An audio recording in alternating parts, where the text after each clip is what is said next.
Haay, akkam jirtu? Naguma jirra galata Rabbii. Har'a wanta tokko waliin barsiisuu dhufe.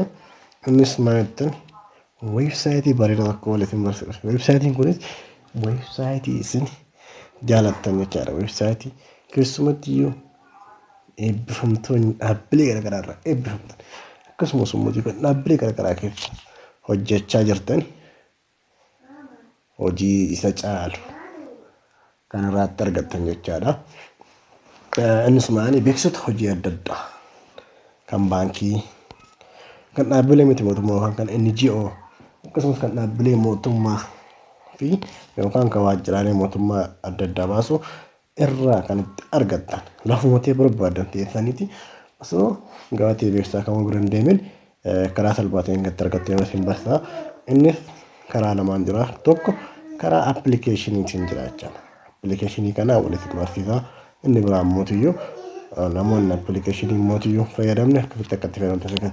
Inni jalqabaa appilikeeshinii immoo telegiraamii jiraatanii kaa'eera.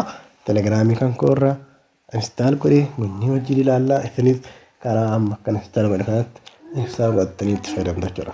Mee amma karaa jalqabaa ilaalu. Karaan jalqabaa sarchi injiinii tokko ni bannaa bilbila keenyarraa fakkeenyaaf Chrome yaabanu. Google Chrome Opera isuma barbaadne yaabannuuti.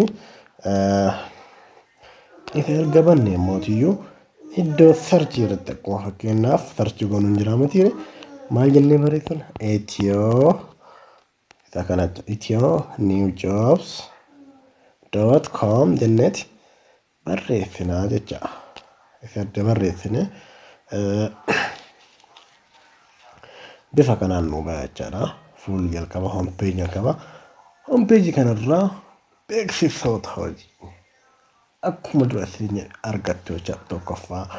Fakkeenyaaf beeksisni dhaabbanni qaxxaamurfannoo diimaa Itoophiyaa baaseera, baankiin gadaa kan baaseera, baankiin naas kan baaseera, akkasumas iskoolarshipii carraalee barnoota biyya keessaa fi kan biyya alaa. Fakkeenyaaf inni kun immoo yuunivarsiitii Tookiyo iskoolarshipii kan baase jechaadha.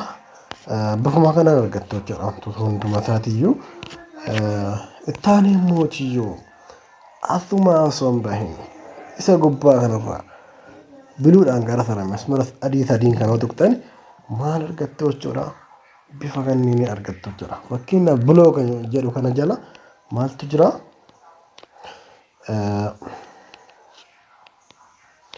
Biloo kan jedhu kan tuqaastani fakkeenyaaf oduu adda addaa, oduu ispoortii, waa'ee teekinooloojii, waa'ee fayyaa adda addaatiin wal qabatan asirraan argatta jechuudha. Mee tokko wajjin haa ilaallu. Waa'ee teekinooloojii bannee haa ilaallu. Waa'een teekinooloojii asitti maxxansaalee hedduutu maxxanee jechuudha. Isinirraa kan eegamu weebsaayitii kanarra seentanii irraa barachuu qofaa jechaadha. Fakkeenyaaf of eeggannoo yeroo moobaayil baankingii fayyadamnu of eeggannoo akkamii gochuu qabna kan jedhu asitti karaa qulqullinnaa fi akkasumas namaan galuu danda'uun afaan keenyaan maxxaneeti jiraachaa. Isinirraa kan eegamu mootii bantanii ilaaluu qofa. Ittaanee kan jiru appilikeeshiniin bilbila zammannee ta'u buufachuun dura faayidaa isaa maali? Miidhaa isaa maali? Waan jedhu kanneen ilaaluu dandeenya jechuudha. Baay'eetu jira jechaadha. Kanneen akkana olooftanii ni ilaaltu jechaadha. Inni biraan mootii waa'ee fayyaatii wal qabatu akkasuma jechaadha. Inni weebsaayitii karaa sarchi injiiniitiin ilaallee haganumaan nu haa ta'u. Amma immoo karaa appilikeeshiniitiin weebsaayitii kana mootii nam hunda bira ga'uu akka danda'uuf jennee karaa appilikeeshiniitiin hojjenneerra jechaadha. Appilikeeshinii keenya immoo telegiraamii keenya irraa argattu isin jedheera. Telegiraamii keenya biraan deemtu jechaadha.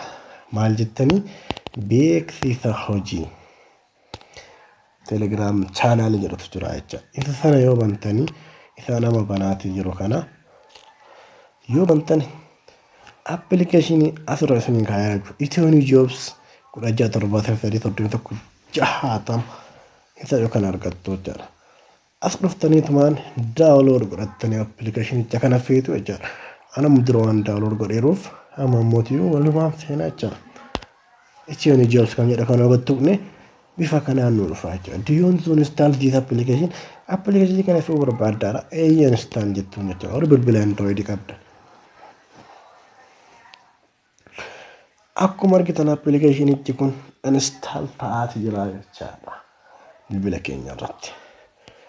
Egaa akkana nuuf deemootii more detail kan jettuun kana cuqaasnee install anyway jennaan jechaadha.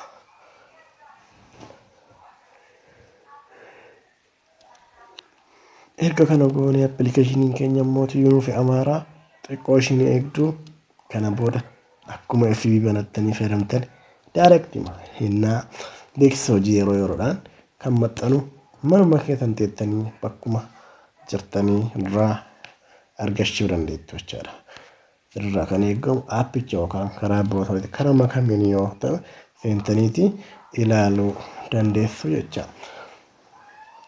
Applicationii kana nama hiriyoota keessaniif share godhaa ofii keessaniif itti fayyadamaa ta'een jedha.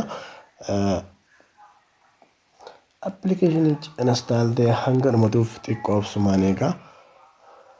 Waan dhumate immoo akkamitti akka itti fayyadamnu fayyadamni isaa akka maduraatii wal fakkaata baay'ee nama dhibu jechaadha. Applicationii keenya immoo install ta'eera jechaadha.